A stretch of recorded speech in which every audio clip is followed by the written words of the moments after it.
Halo semuanya, selamat datang di podcast kami hari ini. Hari ini kita akan membahas tentang perokok. Saya akan ditemani oleh seseorang yang termasuk perokok berat. Perokok berat mungkin tidak tepat. Saya hanya suka merokok saja. Sebenarnya saya sudah menikah dengan rokok. Wah, sudah menikah aja. Apa yang membuat kamu suka merokok?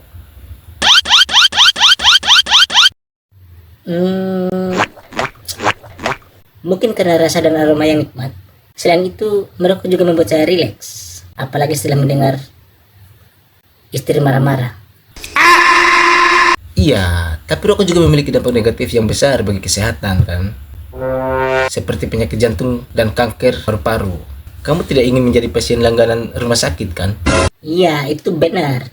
Tapi saya cuma percaya bahwa rokok tidak sepenuhnya buruk. Banyak orang yang merokok dan tetap sehat. Mungkin saya bisa menjadi contoh yang baik untuk tidak ditiru. Kamu tidak bisa menggunakan logika seperti itu. Risiko penyakit itu tetap ada, meskipun ada orang yang merokok dan tetap sehat. Apalagi kalau kamu merokok sambil berdiri di atas gunung Merapi. Ya, mungkin saja. Tapi saya tidak berpikir bahwa rokok adalah masalah besar.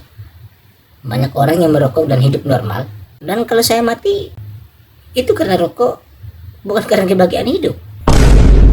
Tapi bukankah itu karena banyak orang yang tidak menyadari dampak jangka panjang dari merokok? Dan bagaimana dengan perokok pasif? Mereka juga berisiko terkena penyakit karena asap rokok. Kamu tidak ingin menjadi penyebar asap rokok yang tidak diinginkan kan? Iya, itu benar. Tapi saya masih berpikir bahwa rokok tidak sebaik yang dikatakan. Banyak orang yang merokok dan hidup bahagia. Mungkin karena mereka tidak tahu bahwa mereka sedang menuju kematian.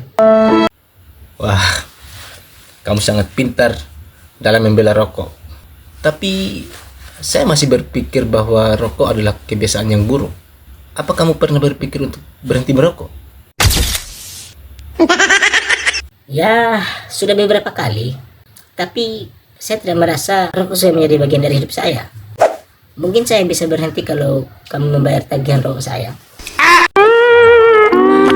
Kamu tidak bisa dibeli dengan uang. Tapi seriuslah.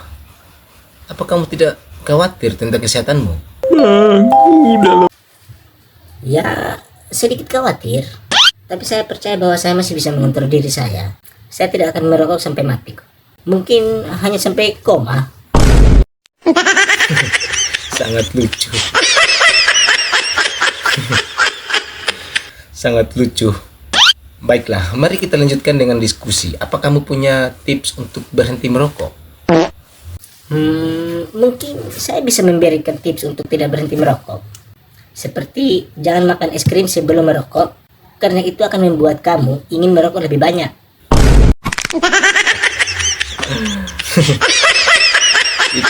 Itu bukan tips yang berguna. Baiklah, mari kita akhiri podcast hari ini. Terima kasih sudah mendengarkan podcast kami. Ya, terima kasih. Sampai jumpa di podcast berikutnya dengan paru-paru yang masih berfungsi. Dan jangan lupa untuk subscribe dan membagikan podcast kami pada teman-temanmu. Dan sampai jumpa.